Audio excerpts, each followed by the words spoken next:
Selamat pagi pemirsa, apa kabar Anda hari ini? Senang sekali dapat menjumpai Anda dalam Berita Papua hari ini. Saya Yuni Rumbarar bersama tim redaksi telah menyiapkan sejumlah berita menarik dan aktual untuk Anda. Berikut 3 berita utama.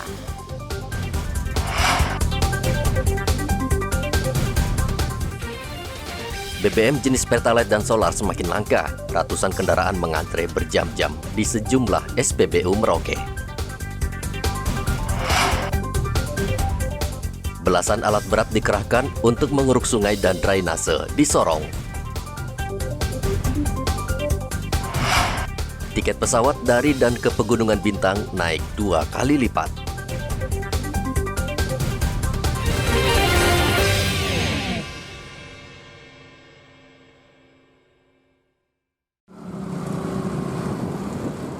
Antrean kendaraan di 2 SPBU di Merauke sejak pagi terlihat mengular hingga ke jalan raya.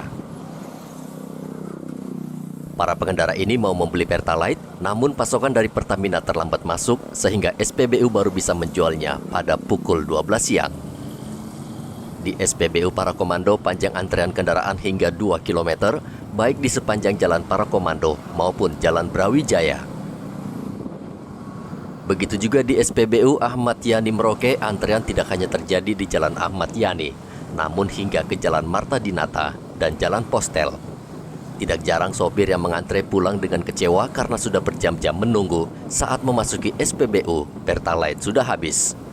Ngantri apa nih Pak? Pertalite? Pertalite. Ya. Ya. Pak, kira ini SPU-nya belum buka Pak tadi? Dan saya di sini belum buka, Pak. Biasa buka jam berapa ya Pertalite-nya Pak? Sudah. Jam 11. Pak, biasa kalau antri sekarang ini, biasanya jam berapa bisa terisi Pak? Jam 12 ya, Pak. Jam 12? Ya. Nah, pernah Pak Pardi pernah antri terus masuk nggak dapat? Pernah. Sering begitu Pak ya? Ya. Sudah berapa lama begini Pak? Ya sudah hampir 3 bulan lebih, Pak. Sudah antri begini Pak ya? Pak Minggus, ini antri apa ini? Antri Pertalite. Pertalite dia? Dapatnya jam 12 lewat. Jam 12 lewat ya? Ya. Nah, berapa dijatahin antrinya nih? Ya. Berapa berapa di jatah Pertalite? Biasanya Berapa liter? 115 liter. 15 liter ya? Ya. Pernah tidak Pak Minggus masuk sudah antri lama terus tidak dapat Pertalite? Pernah sih. Sering ya? Saat ini SPBU di Merauke membatasi jatah pembelian BBM. Untuk angkot dan mobil plat hitam dijatah 15 liter per hari. Muhammad Ridwan melaporkan dari Merauke, Papua.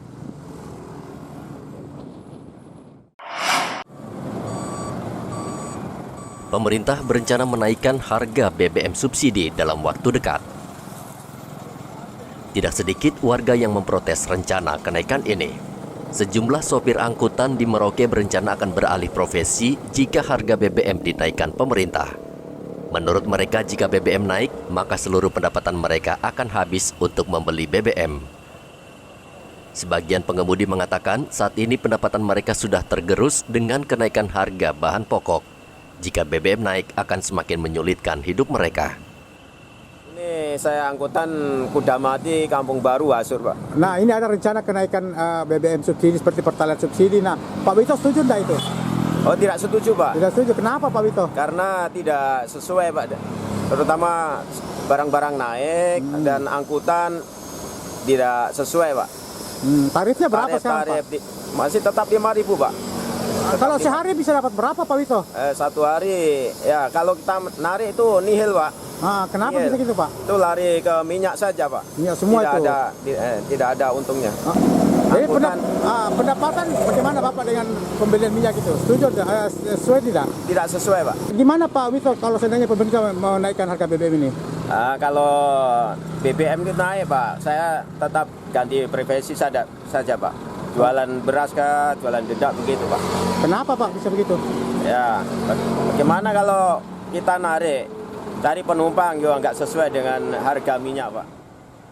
Keluhan para pengendara ini beralasan karena selama 3 tahun terakhir ini, tarif angkutan kota tidak naik, sementara harga BBM sudah naik berkali-kali. Saat ini tarif angkot di Merauke untuk sekali jalan sebesar Rp5.000. Muhammad Ridwan melaporkan dari Merauke, Papua.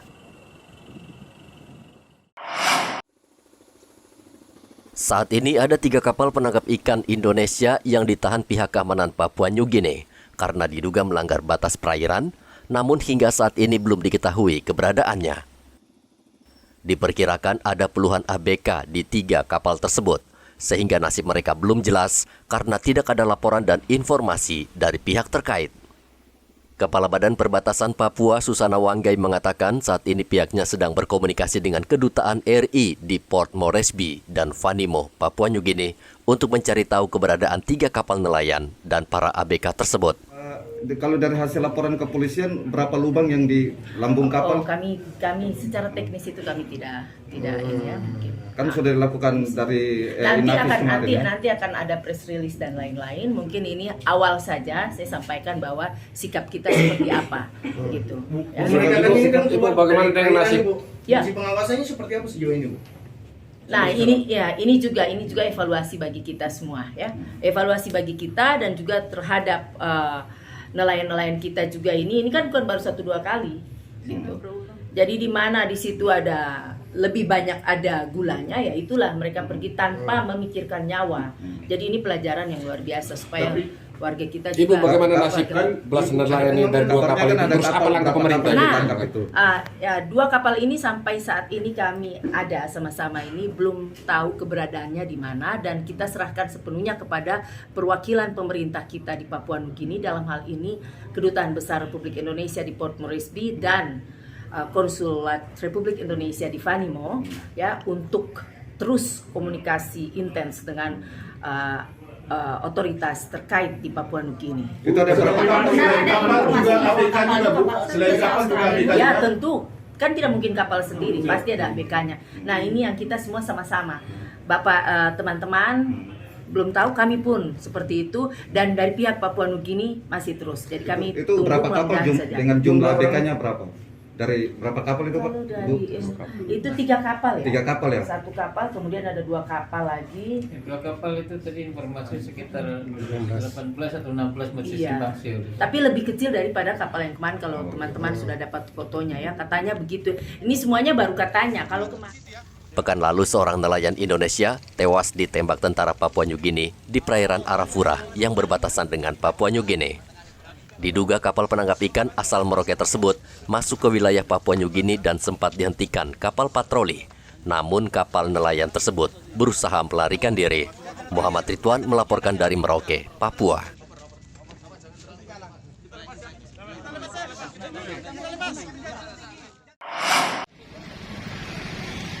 Sejumlah pengusaha asli Papua Barat Sabtu lalu berunjuk rasa dengan memblokade jalan serta membakar ban bekas di Sanggeng, Manokwari. Kemarahan para pengusaha tersebut dipicu kekecewaan terhadap Dinas Perhubungan Papua Barat yang tidak mendapatkan proyek pengadaan barang dan jasa. Ricky Baransano, salah seorang pengusaha asli Papua Barat, mengatakan ia telah mengikuti seluruh tahapan dan persyaratan yang diminta Pokja dan menang tender, namun dibatalkan tanpa alasan yang jelas. Ricky menduga ada permainan kotor yang dilakukan pihak Pokja, Biro dan Jasa. Kami ini sudah ikut tender pertama kami menang.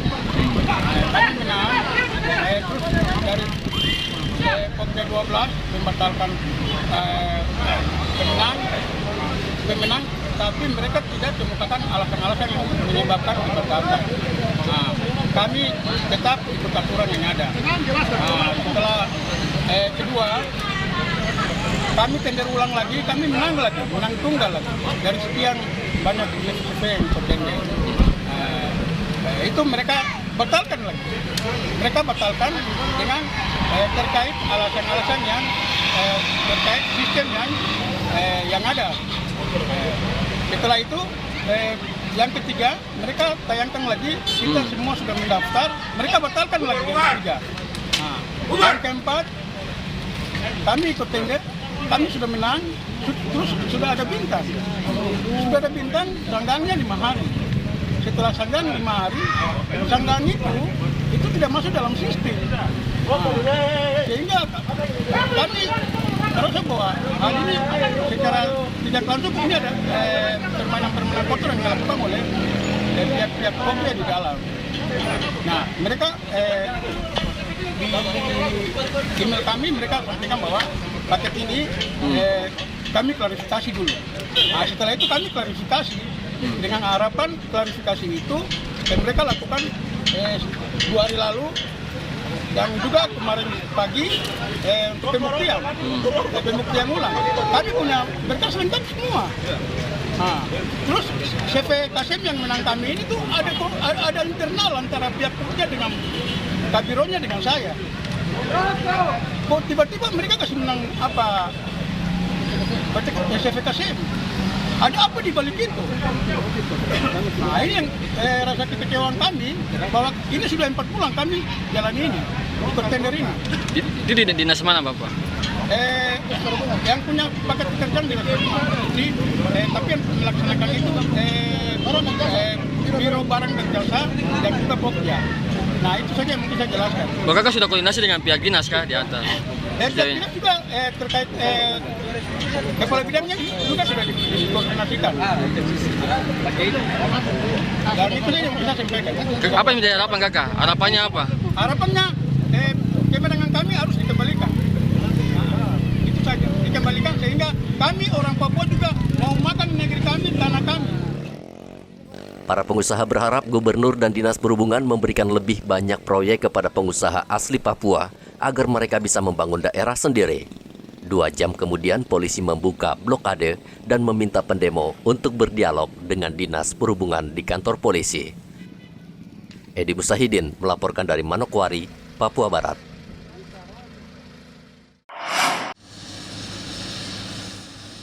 Pemerintah Papua Barat bertindak cepat menangani musibah banjir yang melanda kota Sorong beberapa waktu lalu.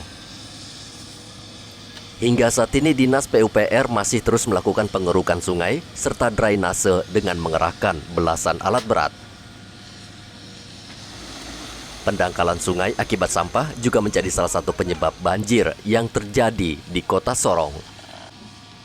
Pengerukan dilakukan sejak banjir mulai surut dan titik terparah banjir terjadi di kilometer 10. Warga yang terdampak, khususnya yang tinggal di perairan sungai, mengapresiasi langkah cepat Dinas Pekerjaan Umum Papua Barat. Pada Bapak Gubernur, penjabat gubernur yang baru ini, dia menanggapi kami masyarakat. Malah dia melihat sendiri di media yang baru kemarin ini. Jadi dia bisa tindakan sehingga pihak pemerintah provinsi, kota, mereka turun dengan berapa 1 hari berjalan, setelah 1 hari mereka turun. Survei dengan bantuan makanan yang masak dan yang mentah untuk warga yang terkena banjir atau bencana itu. Jadi kami kemarin terima pemerintah mereka turun dari pihak PU yang turun. Jadi dihiraukan saja. Mereka tidak menanggapi sehingga kami bersyukur karena penjabat baru yang Paulus Waterpau yang bisa melihat langsung dari media sehingga dia turunkan dia punya. Kami sangat bersyukur dan terima kasih kepada pemerintah provinsi untuk bisa secepatnya untuk melihat kami warga masyarakat yang kena dampak yaitu banjir yang sekarang terjadi di kota Sorong Raya ini. Kami sangat berterima kasih kepada pemerintah kota dan pemerintah pusat, pemerintah daerah Kota Sorong ini. Dan kami sangat berterima kasih untuk mereka sudah menggali irigasi atau kali ini, mengeruk sungai sungai ini untuk kami masyarakat bisa pemasangan taluk biar banjir itu bisa tidak atau hujan besar itu tidak masuk lagi kepada rumah warga ini lagi. Tapi kami sangat mengharapkan kalau pembangunan taluk ini dengan secepatnya untuk biar warga ini tidak kena dampak lagi ke banjir. Kami bersyukur karena ketika peristiwa kemarin terjadi kebanjiran, langsung pemerintah bisa melangkah dari PU untuk bisa menjadi kami di sini, lebih di sungai ini. Karena sungai ini dampak, dia dangkal menyebabkan kebanjiran. Ya. Kalau kali ini dia sungai ini dia dalam, maka kebanjiran dia bisa langsung. Oleh sebab itu kami bersyukur kepada pemerintah, pada PU yang bisa melihat hal ini supaya segera dilakukan sehingga mencegah hal-hal yang nanti akan dampak pada hari ini. Dari provinsi ya ini cepat karena sudah berapa kali survei ini Toh? Dari 2020. Makanya saya bilang kemarin, Bapak bukti boleh kalau hanya survei. Percuma aja, makanya saya bilang begitu kemarin. Kan tadi saya ucapkan terima kasih sama Bapak Momot itu karena kemarin survei langsung hari ini alat turun. Berarti kan ada tanda-tanda bahwa itu mau dikerjakan. Betul. Kalau dulu-dulu di survei dia bilang nanti tahun depan. Survei saja, begitu-begitu kita dijanji saja. Sementara banjir ini kita sudah berapa tahun alami ini. Banjir dan longsor terjadi pekan lalu dan mengakibatkan ratusan warga terendam dan 3 orang dilaporkan tewas karena rumah mereka tertimpa longsor. Banjir ini disebabkan sampah yang menyumbat drainase serta sungai yang tidak pernah dikeruk. Topan melaporkan dari Sorong, Papua Barat. Capek istirahat karena terjadi kecelakaan Tingkat kecelakaan lalu lintas di Merauke akhir-akhir ini cukup tinggi. Selama 6 bulan terakhir menurut catatan Polres Merauke, korban yang meninggal dunia akibat kecelakaan lalu lintas mencapai 16 orang. Belum terhitung korban yang luka-luka, baik ringan maupun berat. Untuk meminimalisir kecelakaan lalu lintas, Satlantas Merauke gencar memberikan himbauan kepada warga, termasuk sopir angkot dan sopir angkutan barang yang melintas di jalan raya. Dengan maraknya kecelakaan lalu lintas yang ada di Polres Merauke akhir-akhir ini, kami dari Satuan Lalu Lintas menghimbau kepada seluruh masyarakat agar lebih berhati-hati dalam berkendara, melengkapi surat-surat maupun kendaraan Anda.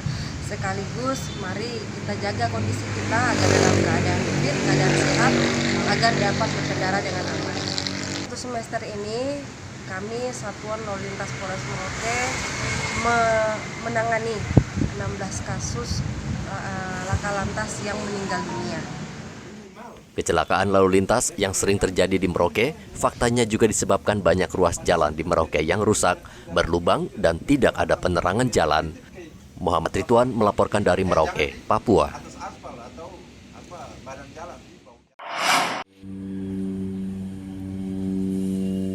Menyusul kenaikan harga minyak dan aftur dunia, Kementerian Perhubungan telah mengizinkan maskapai penerbangan untuk menyesuaikan tarif angkutan udara dalam negeri. Akibat penyesuaian harga ini sejak bulan April, aktivitas penerbangan transportasi udara di sejumlah daerah di Bumi Cendrawasih menurun. Warga yang hendak bepergian dari Oksibil, ibu kota Pegunungan Bintang, ke Jayapura, harus merogoh kocek 1,6 juta rupiah untuk sekali penerbangan dari tarif sebelumnya Rp800.000. Kenaikan harga tiket ini juga memicu kenaikan harga angkut barang dari sebelumnya Rp19.000 per kilogram, kini menjadi Rp23.000 per kilogram. Tidak heran, harga material bangunan seperti semen melonjak dari Rp1.200.000 per sak menjadi Rp1.400.000 per sak. Apalagi Kabupaten Pegunungan Bintang belum ada akses jalan darat. Saya sudah minta ke perhubungan negara untuk penambahan armada, tapi susah. Yang bisa bergerak di pegunungan kan hanya Trigana saja yang bisa mampu masuk. Pakainya masuk ke Oksibil hanya berapa pesawat? Trigana saja. Ya. Akibatnya terjadi monopoli harga. Ya, itu pasti. Dari subsidi pun pasti. Jadi kita minta supaya jalan darat yang dipercepat. Tinggal 173 kilo dari arah Jayapura, 4 jembatan dari arah Kobe. Saat ini harganya berapa Pak? Dari tiket pesawat dari Oksibil ke Jayapura ini sudah kena berapa? Itu sudah mahal sekali Pak, naik ya? Itu mahal sebenarnya, hanya 45 menit. Harga normalnya bisa berapa Pak? Harga normal? Normal seharusnya dari kan naik 800 tuh. Harusnya turun juga 800 sebenarnya. Berarti naik 2 kali lipatnya Pak? Mengapa bisa 1,6 dari atas turun? Berarti naiknya 2 kali lipat? Iya. Itu, ya karena itu memang satu monopoli lah, satu penerbangan saja dong. Nah, jadi sudah minta tapi sulit karena harganya tidak belum menguasai Medan. Misalkan Cibiling maupun pilot dan tidak bisa menguasai Medan, jadi itu Medannya Trigana. Jadi pasti begitu.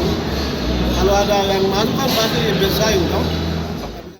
Asisten 3 Setda Papua Derek Hegemur berharap pemerintah pusat tetap memberikan subsidi harga tiket bagi masyarakat Papua karena angkutan Papua masih merupakan transportasi vital dan sangat dibutuhkan masyarakat.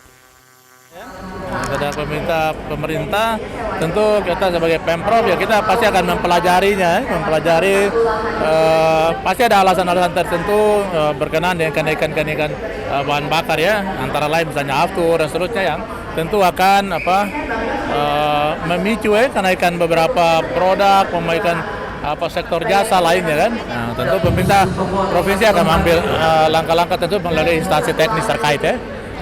Mengantisipasi biasanya kan ada penimbunan nih Pak, imbauan dari pemerintah provinsi sendiri seperti apa Pak? Tentu kita berharap di situasi kita macam begini, tentu semua pihak ya kita himbaukan untuk tidak menimbun misalnya BBM kemudian menjual dengan harga yang lebih tinggi pada saat situasi begitu ya. Harapan kita tidak terjadi seperti itu. Bila terjadi kan pasti ada tindakan-tindakan tertentu bila ditemukan, bila benar adanya pasti ada tindakan-tindakan ya.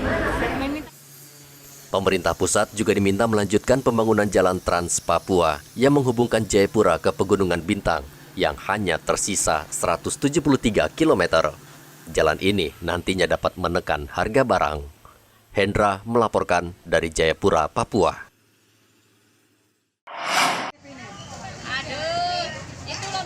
Harga sejumlah bahan kebutuhan pokok di Pasar Wamanggu Merauke cenderung turun akhir-akhir ini. Dari hasil pantauan, cabai kecil yang sebelumnya dijual Rp50.000 per kilogram, kini turun menjadi Rp30.000 per kilogram.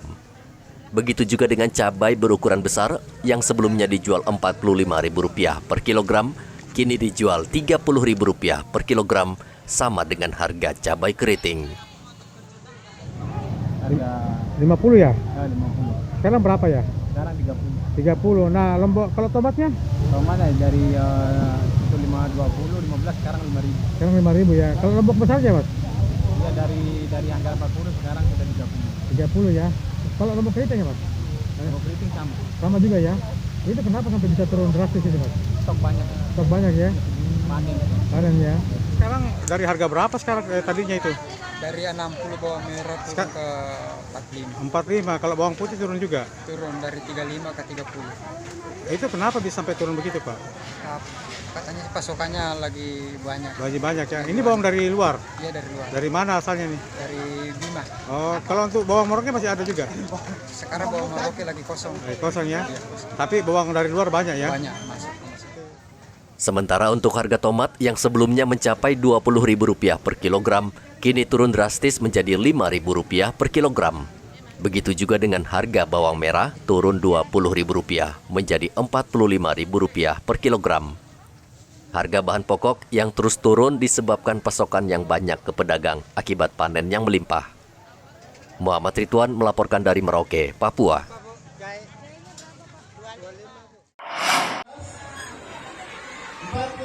...1.500 siswa sekolah dasar di kota dan Kabupaten Sorong Sabtu lalu mengikuti senam kesegaran jasmani yang dilangsungkan di halaman kantor Wali Kota Sorong. Acara ini juga dilakukan serentak oleh 1 juta pelajar lain dari seluruh Indonesia dan secara daring dari Gelora Bung Karno, Jakarta. Para pelajar ini terlihat antusias mengikuti acara ini. Sejak pukul 7 pagi waktu setempat, para siswa sudah bersiap-siap dan acara mulai dilangsungkan pukul 10 waktu Papua atau pukul 8 pagi waktu Indonesia bagian Barat. Kegiatan ini merupakan program Kemenristek, Kemendikbud, dan Kemenak bertujuan membugarkan Indonesia akibat selama ini di masa COVID-19. Kegiatan launching dan pemecahan rekor muri SKJ pelajar seluruh Indonesia. Jadi untuk seluruh Indonesia ini untuk pemecahan rekor muri ini 1 juta pelajar seluruh Indonesia. Kemudian untuk kota Sorong yang tampil kemudian mewakili Papua Barat ini diperkirakan 1.500 pelajar.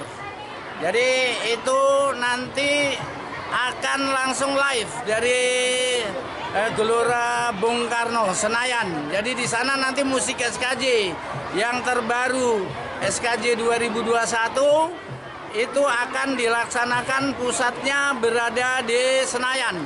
Gelora Bung Karno diputar di sana musiknya, kemudian seluruh provinsi sekitar 34 provinsi dan seluruh kota kabupaten seluruh Indonesia mereka senam bersamaan. Kalau di sana sekitar pukul 8, di sini pukul 10, jadi serentak di seluruh Indonesia. Tujuannya apa nih Pak? Yang pertama, ini program dari Kemenpora, kemudian kerjasama dengan Kemendikbud dan Kemenak, Kementerian Agama. Tujuannya adalah membugarkan bugar untuk para pelajar, karena selama ini dengan adanya teknologi ini kebugaran para pelajar adalah menurun, sehingga Kemenpora bersama dengan Kemendikbudristek kemudian Kemenak mempunyai program untuk mensegarkan Indonesia bugar. Ya. Latihannya berapa lama nih Pak untuk ini? Untuk latihannya ya sekitar dari TOT itu 1 bulanan untuk persiapan ini. Ini di backup oleh para pelajar dan SD, SMP, kemudian sebagian SMA. Dan ini yang dari Kabupaten Sorong juga dia bergabung. Oh jadi ini kota dan Kabupaten Sorong ya Pak? Kabupaten Sorong bergabung untuk jadi satu di sini. Iya. Impresi mana? Perasaannya bagaimana ikut senam ini? Senang kan? Baru sudah latihan berapa lama? 2 hari. Di depan harapannya bagaimana? Mau senam ini di sekolah setiap hari? Waktu latihan sangat terbatas, yakni selama 2 hari, namun pelajar sangat senang bisa mengikuti senam kesegaran jasmani bersama siswa sekolah lain dari seluruh Indonesia. Dari Kota Sorong, Papua Barat, Topan melaporkan. Informasi tadi sekaligus menutup jumpa kita dalam berita Papua hari ini. Saya Yuni Rumbarar dan tim redaksi yang bertugas mengucapkan terima kasih atas perhatian Anda. Selamat pagi dan sampai jumpa. Wanyambe.